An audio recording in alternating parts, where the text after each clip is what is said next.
Now, you have worked with such a different types, a variety of artists, right?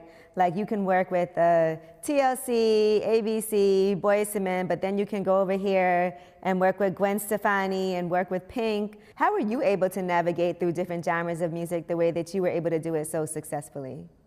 Was there ever any pushback? Oh man, I had pushback all my life because no record would sound the same. So if I did a record like Creed, then Clive Davis would go, give me another one of those. And I'm like, I don't know how to do that. I can give you another song and let's see what happens, but it won't be that same record or that same, because I would write for the artist. And I remember when I did Hit 'em Up Style, I didn't want to play it for LAV because that's not what he asked me for. He asked me for a soul song. Right, And and that was a different type of song, Blue Cantrell. That was such a I different didn't, sound. I didn't even play it for him. I went to play him the TLC fan mail album, and I was walking out of his house, and he was like, "Yo, but didn't you do Blue Cantrell the other night?" I'm like, "Yeah, you're not gonna like that. You know, I like it, so you ain't gonna like it." So he's like, "Oh man, play it." I played it before he could get to the hook. He was like, "This is her first single." So what I would do is, I feel like whenever I got too boxed in, for me, I would just like I would feel like I was suffocating, and I would probably feel like that's not my lane. You know, like if I'm boxed in. And even though I could do hip hop, I could do rock, I could do whatever, you can still be boxed in because it means that everybody's doing it.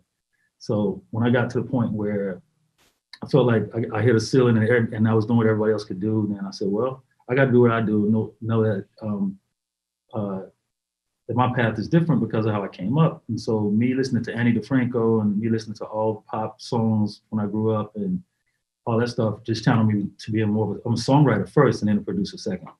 And I think that's where my leeway would come in because I would go do something like JT Money, and they go, oh yeah, there go beats, and then I go do Cool for Gwen Stefani, or just like a pill for Pink, or Don't Let Me Get Me. It was just remnants of all the cheerleaders and girls I would hang around and do my homework, and I would listen to their stories about their boyfriends and all that.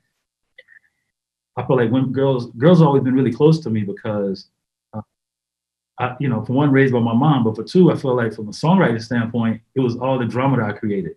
So all the stuff that they said I did, or if I hurt your feelings, or if I did that and other, I was like, oh shit, probably an asshole, and I should go figure Yeah, out how you she. kind of were a traitor to men, writing songs like Creep and Hit 'em Up Style.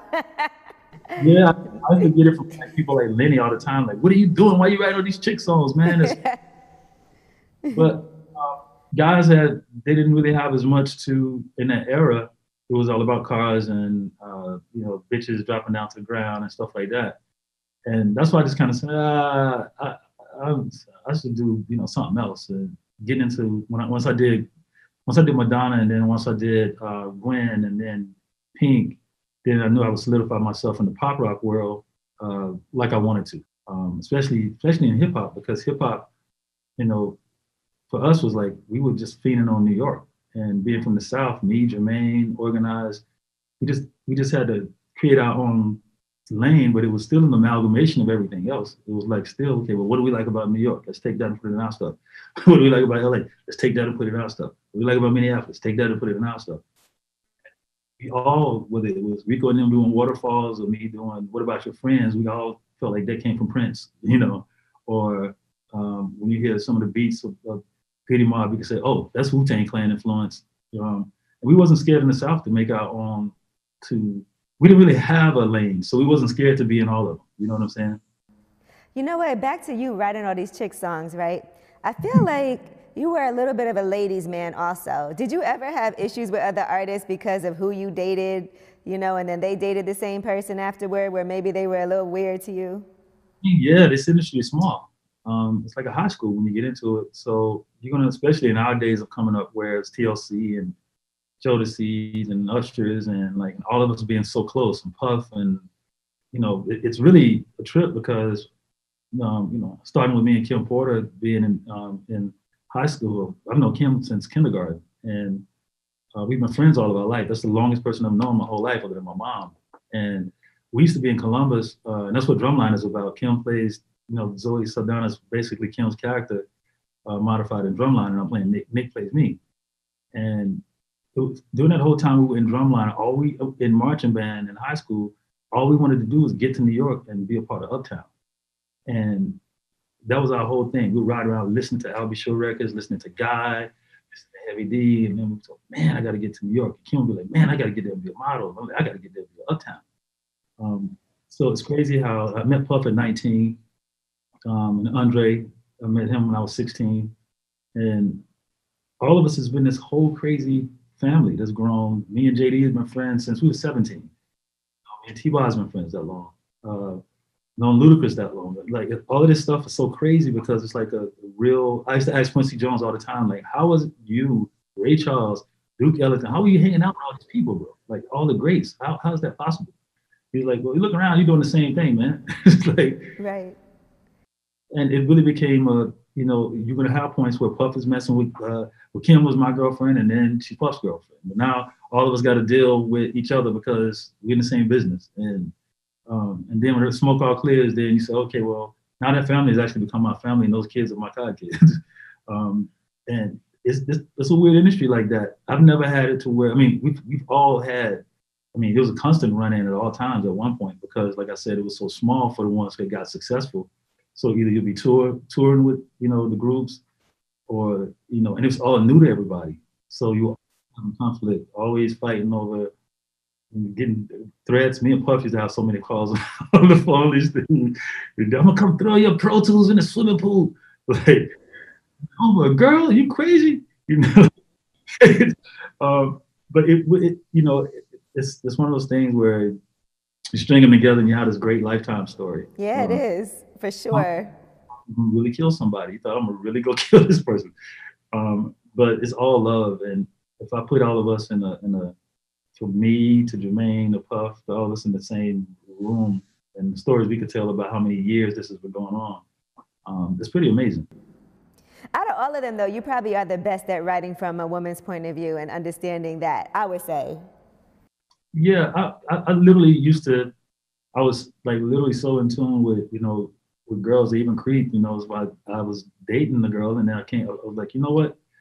I'm not really around here. I had a friend of mine. He used to write poetry, and he lived downstairs from us. So I went to his house one day, and I saw in his poetry book. He's like, "Oh man, I can hear how she walks. I can hear this. I can hear that. I love the girl." I'm like, "Is he talking about my girl?"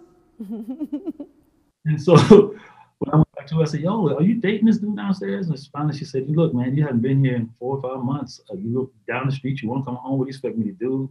Well, I don't want to hurt your feelings, but dog, I need attention." And I was like, "Oh man, okay, you're right. I was an asshole." And I went and wrote Creep.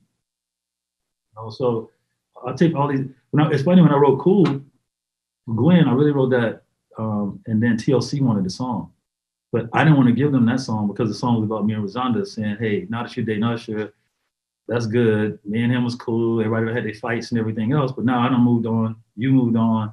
Now we're cool. We have the kids, so everything is cool." So I was singing that song, but I didn't want to give it to them, and LA heard the records. Is that for TLC? And I'm like, oh no, not a chance. Nope. So you didn't want to give them a hit song?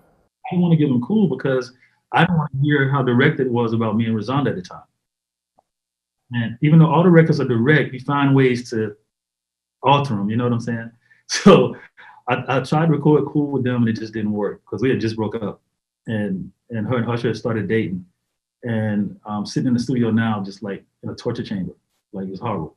So, were you so mad when she started dating Usher? Were you jealous? I wanted to kill everybody because obviously I was friends with Usher too, and it was just one of those things where it was we two different people. We always have been in that sense, and I felt like when actually it was crazy because I moved to Miami, and I was just all fed. I was like, I got to get out of Atlanta. I'm just too fed up. Things are going too crazy. So I moved to Miami. I set up in the house. Me and her first broke up then, and I started working on music in Miami. And like in this house where I set up all my equipment and everything. I said, wow, maybe I just need to get out of Atlanta. But by then we had broken up. So by the time I called and say, hey, you know what? Let's be together in Miami. She's like, no, it's a wrap. I'm done. So I'm thinking this is the worst year because then she started dating Usher, and I'm going mad because I'm like, hold on, I got a kid with that's my girl, that's the kid, this, that, other. And so I went through this whole year of thinking that it was the worst year of my life when really I did all the Pink songs at that time. Because Just Like a Pill and Don't Let Me Get Me and all that was about the relationship I was in.